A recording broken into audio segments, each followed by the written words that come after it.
Hello everyone. So in this video lesson for today, I'm going to discuss about illustrating quadratic equations.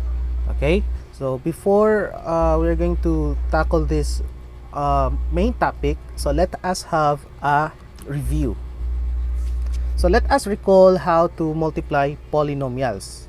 Remember that to multiply two polynomials, multiply each term of one polynomial by each term of the other polynomial, then simplify by combining similar terms if needed. Study the examples below. So let us have to discuss these two examples. So let's tackle first the letter A.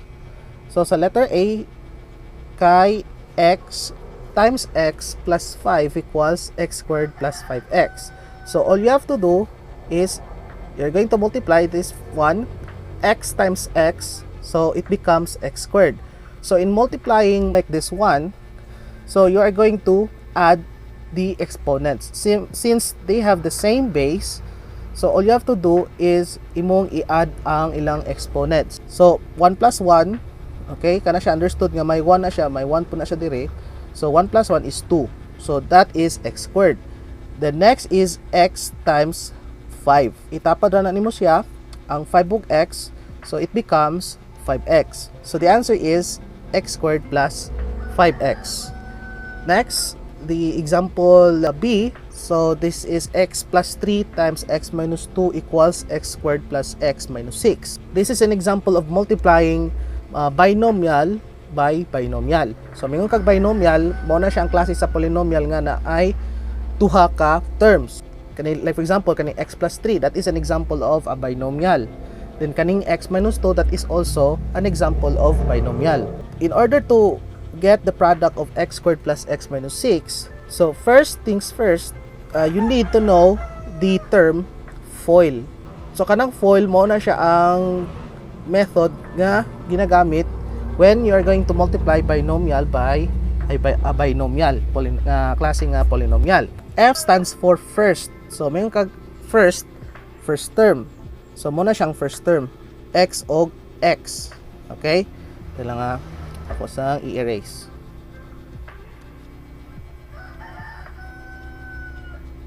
So F is first, okay? So first term na siya. So x times x, that is x squared. Then O is outer. So ang outer kaning x og negative 2. So x og negative 2 mo na ang outer. So x times negative 2, that is negative 2x. So itapad na nimo siya. Then I represents, or I stands for inner. So mayroon kag inner kanina diri sa sulod. Kanang 3 og x mao na ang inner. So 3 times x, that is 3x. So plus 3x ka. Then lastly is L stands for last. So last terms. Puro last terms ang imong i-multiply. So kaning 3 og negative 2. So mo na ang L. So that is 3 times negative 2, that is negative 6. So minus 6 or negative 6. After that, combine the similar terms if needed. So in this case, sa letter B na ay similar terms. That is negative 2x o 3x. So what should we do with this one? I-combine na to, i-add. So negative 2x, then plus 3x, so it becomes x squared. Then negative 2 plus 3, that is positive 1. 1x or x. So x na lang na siya. Then minus 6. So therefore, mo na siya ang answer. X squared plus x minus 6. So mo na siya ang paagi sa pag-multiply in order to get the answer of x squared plus x minus 6. So let us multiply this one from numbers 1 to 6. So let us have number 1. So x times 2x minus 7. So x times 2x minus 7. So ang imong buhaton, i-multiply nimo siya tagsa-tagsa. So kani siyang x, So as a sort of review lang, mo na siyang gitawag na monomial. So only one term. 2x minus 7 mo na ang binomial. Okay? So monomial by binomial, no? Or if you're going to multiply a monomial by binomial, so it's very easy. So just distribute, multiply this one. So ang x i-multiply sa 2x, that is 2x squared. So muna siyang answer sa x times 2x. So say again, ang x of x, they have the same base, kay puro sila x. So it automatically ang yang exponent is 1. I-add mo ang exponent mo na nga squared. 2x squared. Then x times negative 7, that is minus 7. So the answer is 2x squared minus 7. For number 2, x plus 5 times x plus 9. So we're going to use the FOIL method. So I will write x plus 5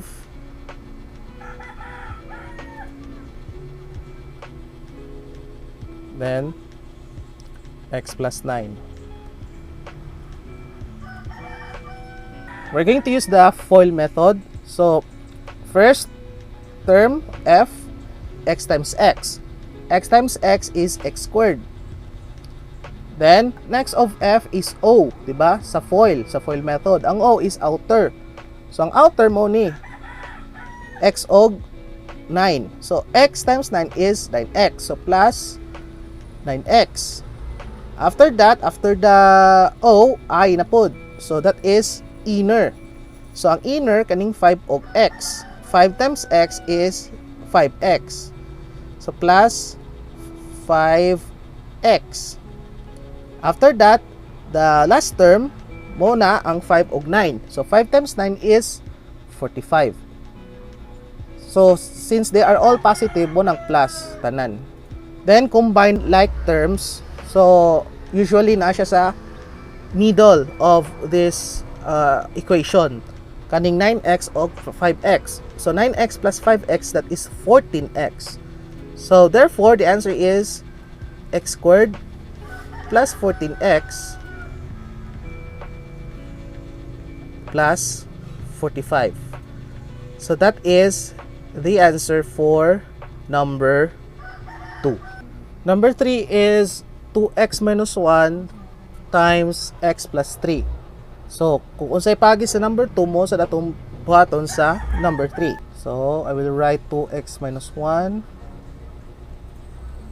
then times x plus 3. So wala man ako ma-label ang FOIL method sa number 2, no? So atong i-label para dili mo mag-confuse kung unsay paagi sa pag-multiply using the FOIL method. So I will use another color. So ini. So kaning 2x og x first term, that is f, stands for first term. 2x times x, that is 2x squared. Then O. So ang O is outer. So ang outer is kaning 2x og 3. Okay? 2x og 3 mo na siyang outer. So sa gawas. So that is O. Then 2x times 3, that is 2 times 3 is 6. So 6x. So plus 6x.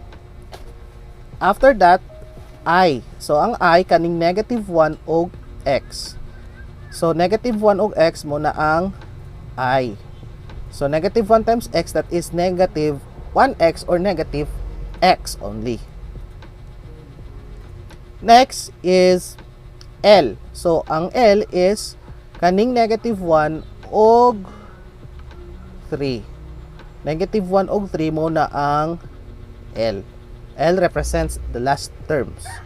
So, negative 1 times 3, that is negative 3. So, combine like terms. So, 6x minus x, that is 5x. Then, copy the 2x squared. Then, plus 5x. Then, copy the negative 3. So, minus 3. So, therefore, the answer for number 3 is 2x squared plus 5x minus 3. Then, let's have the number 4. So ang number 4 is x plus 6 squared. That is the same as x plus 6 times x plus 6. Parehas na sila ana. So again, we're going to use the FOIL method. So magamit tag FOIL method. First term, so ang mga first term, x og x, so unang f. So that is x squared. Next, o, kaning x og 6. So o na siya. So that is plus 6x. Then ang I, inner, 6 og x. So muna ang I. So that is plus 6x. Then last term is kaning 6 og 6. So muna siya ang L. So that is 36. Okay, 6 times 6 is 36 man. Then add. So that is 12x. Then copy the first term and the last term. So ang first term is x squared. Then plus 12x. Then plus 36. So that is your answer for number 4. X squared plus 12x plus 36. Another way on solving number 4 is you can use the shortcut method. So kani siya is using by the FOIL method. Because kanang x plus 6 squared is just the same as x plus 6 times x plus 6. Pero if ganahan ka kuan kanang shortcut method, if you encounter like this one, you can use the shortcut method also. So kaning x plus 6 quantity squared or x plus 6 squared. So if you're going to use the shortcut method, so ang imong buhaton is you are going to square the first term. Okay? So, i-square na yung first term. So, ang matabo is, ana na siya.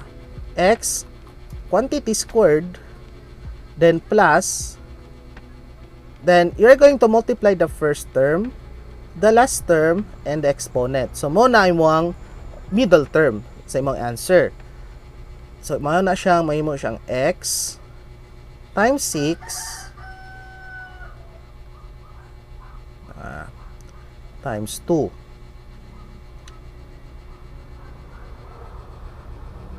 Ana na siya. Then, plus, imong i-square ang last term. So, square the last term, that is 6 quantity squared. So, again, kung magamit ka og shortcut method sa number 4, so you're going to square the first term, then, sa middle term, you're going to multiply the 3. The first term, the last term of the binomial, and the exponent. So, kaning x, 6 o 2 i-multiply. So, muna imong value sa or ang answer sa middle term. Then, ang answer sa last term, imong i-square ang last term sa binomial. X quantity squared, so it's very obvious that the answer is x squared. Then, plus, x times 6 times 2, that is 12x. So, 6 times 2 is 12. 12 times x is 12x. Then, plus, 6 squared, that is 36. So, it's just the same. Then, let's go now to number 5. So, number 5, 5x plus 4 times 5x minus 4. There are two methods also for number 5. Okay, so ang una na itong gamiton is the usual method, the FOIL method. Okay, 5x plus 4, then 5x minus 4. So if you're going to use the FOIL method, so pwede na po ka FOIL method imong gamiton. The first term, 5x times 5x, of course, 5 times 5 is 25. Then x times x is x squared. Then, outer, so kani siya, ang 5x og negative 4 mo ng outer term. I-multiply ni mo. 5x times negative 4, that is negative 20x.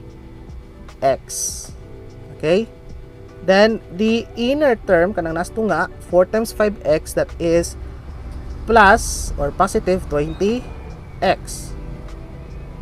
Then last term kanang 4 og negative 4, so that is negative 16.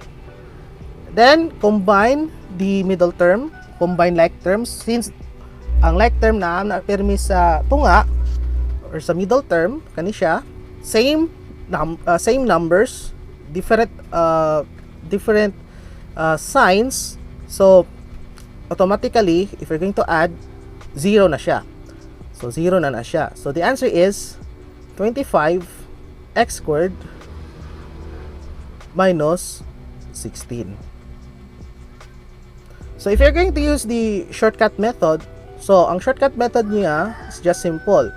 So if you have 5x plus 4,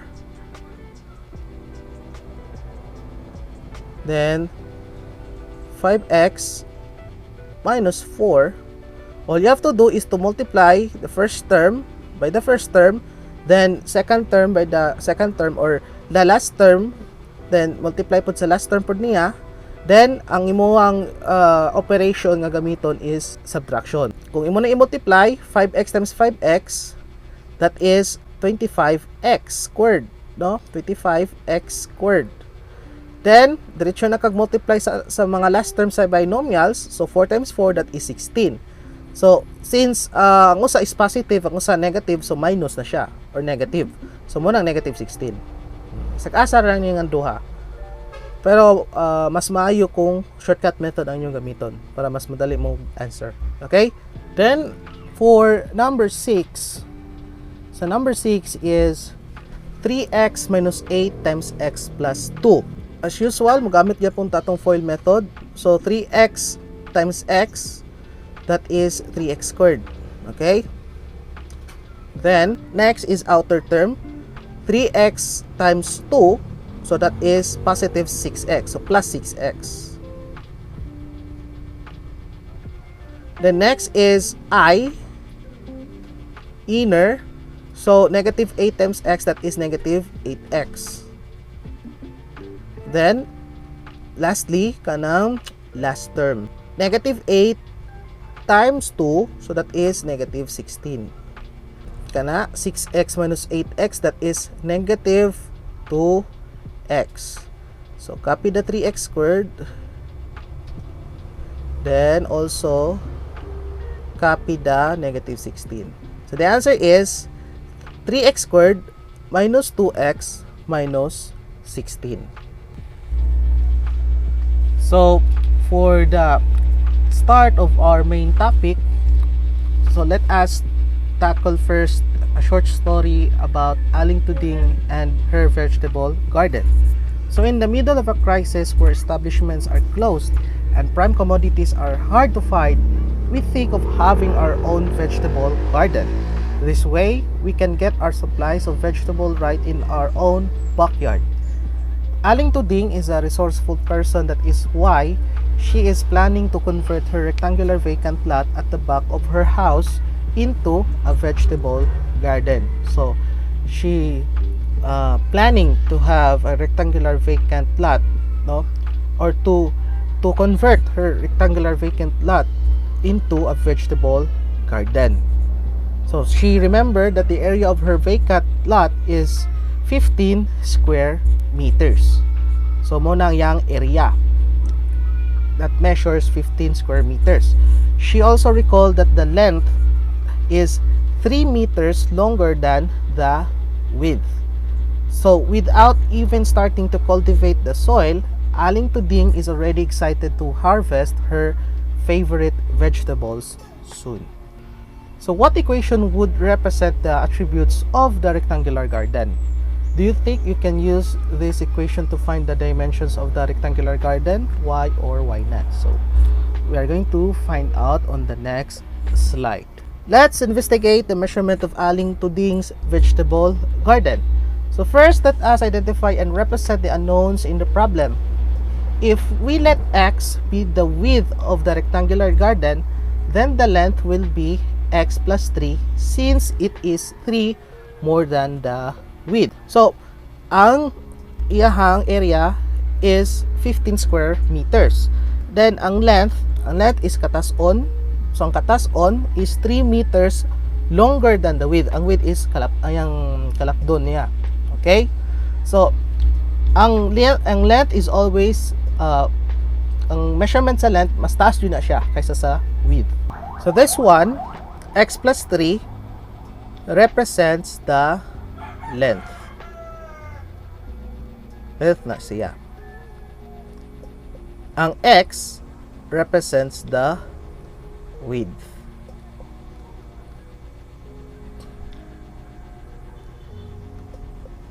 Muna siya ang interpretation sa problem that the length is x plus 3 or length is 3 more than the width or 3 meters more than the width. So it's just a matter of expressing the problem into algebraic expressions, or we're going to express into mathematical expressions. So let x be the width of the garden and x plus 3 be the length of the garden. 15 square meters, that is the area of the rectangular garden. Then we can represent the dimensions as shown in the figure. So muna siya ang illustration. So ang x plus 3 represents the length, ang x represents the width. Then the formula in finding the area of a rectangle is A equals LW, or length times width. So the area of any rectangle can be solved by the formula. So A is LW, or A is length times width, where L is the length and the W is the width. Hence, in the given figure, A equals LW. So after that, imurang i-substitute ang mga given sa problem. Ang A is 15. Ang A again mo ng area. So ang area is 15 square meters. So 15 equals, ang length is x plus 3, ang width is x. Okay, balik ta. Ang length is x plus 3, ang width is x. So i-multiply nimo ang length og width. So it becomes x times x plus 3. After that, 15 equals, i-multiply nimo na siya. So x times x becomes x squared. X times 3 becomes 3x. Then positive man, so plus. So 15 equals x squared plus 3x. Then it becomes x squared plus 3x minus 15 equals 0. What is the degree of the equation obtained? So ang degree sa equation is the degree of 2. Squared mo ng 2. Okay? So the degree of the equation obtained, that is the degree of 2. Then, how come that 15 equals x squared plus 3x becomes x squared plus 3x minus 15 equals 0? So, it's just simply transposing or transferring of the elements of the equation in order to make it into quadratic equation. Akong suwaton balik, if this is 15 equals x squared plus 3x, so i-transfer nimo ang 15. So first things first, pwede mo i-transfer ang 15 sa right, mo na nga na minus 15 siya. So kani 0 na ng left. Okay, so may mo siyang 0 equals x squared plus 3x minus 15. Or imo na siyang i-interchange na nimo. Una nga na mo siyang ang x squared plus 3x minus 15 na nasa left side, ang 0 na nasa right side. So muna nga x squared plus 3x minus 15 equals 0. So what do you call this kind of equation? Obviously, this is what we call quadratic equation. So the equation in one variable obtained from the situation, katong x squared plus 3x minus 15 equals 0, has a degree of 2. So it means the highest exponent of the variable is 2.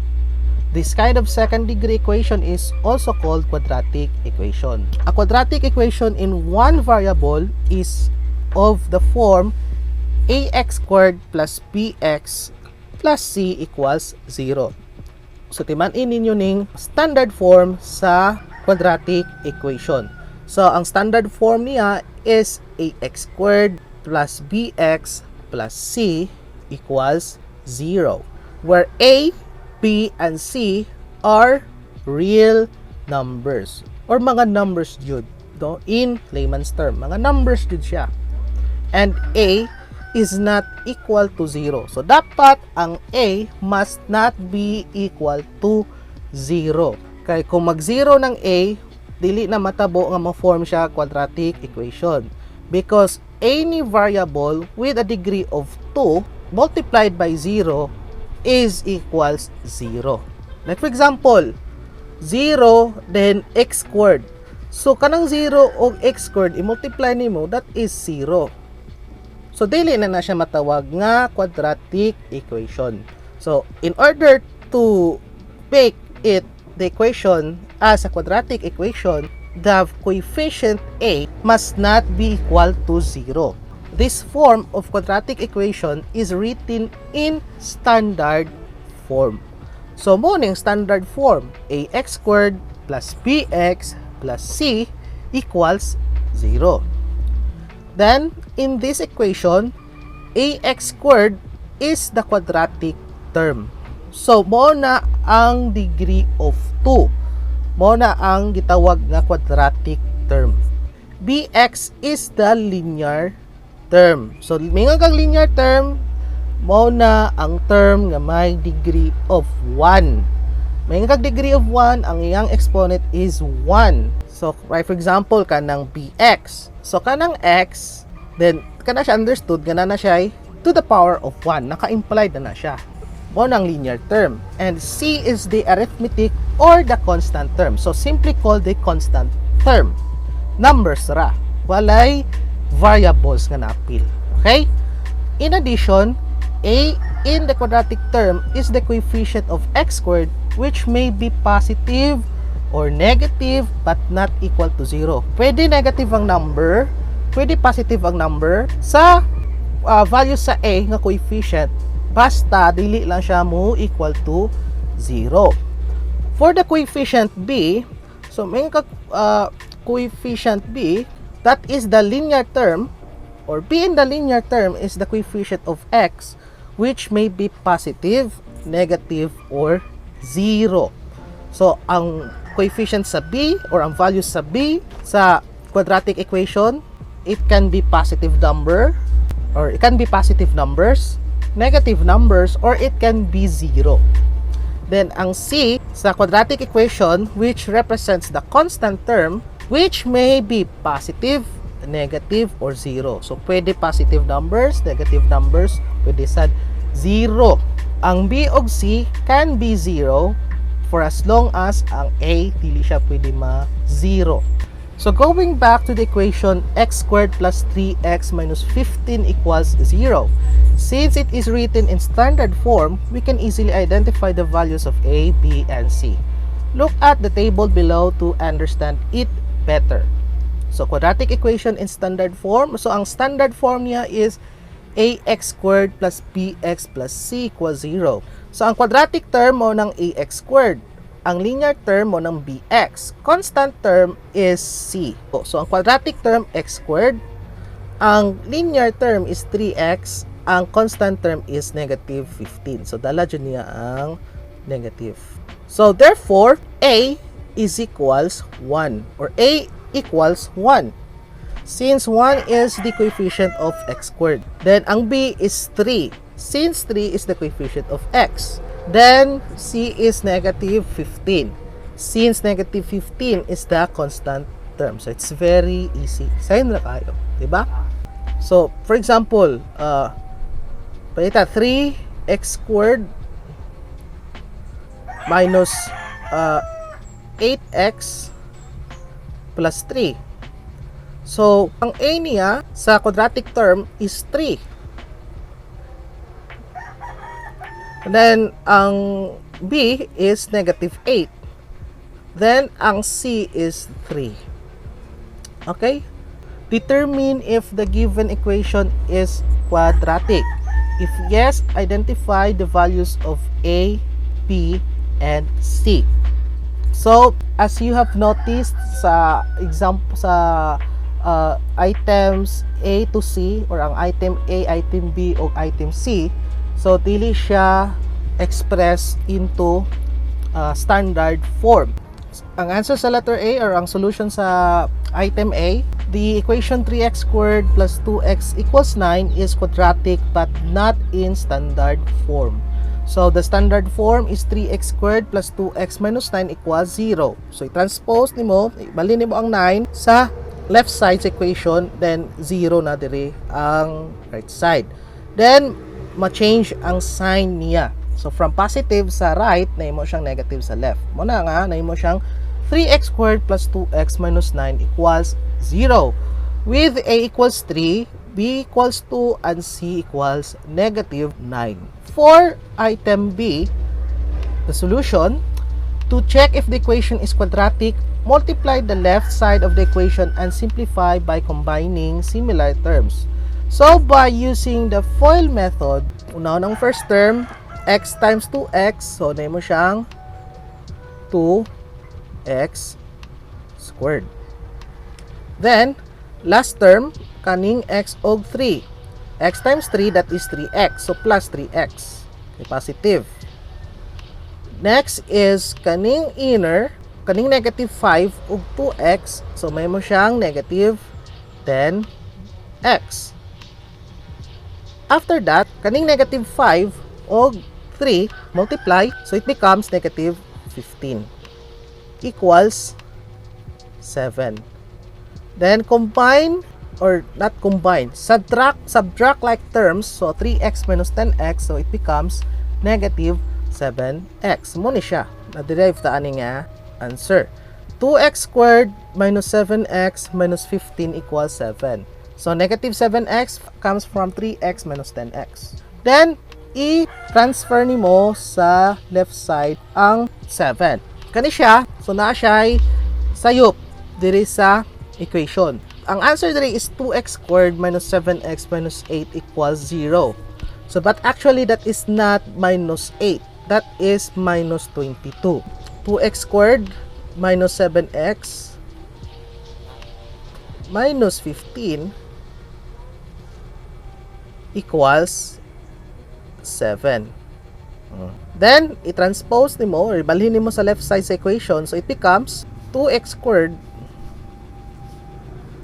minus 7x minus 15, then ma-minus 7 na ni siya, equals 0. Kung plus 7 na siya, mo ng negative 8, but it's not negative 8.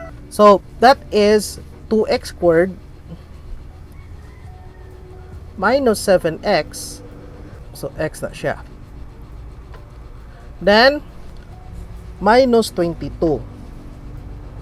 That is equals 0. So, since the degree of the equation is 2, it is a quadratic equation. The value of A is 2, B equals negative 7, and C is negative 22, not negative 8. So, A is 2, B is negative 7, C is negative 22. Letter C, to check if the equation is quadratic, simplify the left side of the equation, then combine similar terms. So, kani, multiply. So, name mo siyang 2x squared plus 14x. Then, i-transpose. So, 2x squared minus 2x squared. Then, minus 14x. So, kanang plus 14, i-transpose nimo sa left side sa equation, may mo siyang minus 14 or negative 14x. Then, minus 15 equals 0. So, kana siya understood na 0. Then, ang nabili na lang is negative 14x, then minus 15 equals 0. Since the resulting equation has a degree of 1, then it is not a quadratic equation. Muna ko ingon ninyo nga ang quadratic equation, ang highest degree niya is 2. But instead, that is being equal to 0. So, ang highest degree niya sa equation is degree of 1. maunang negative 14x. So, that is a linear equation. Kanang negative 14x minus 15 is a linear equation.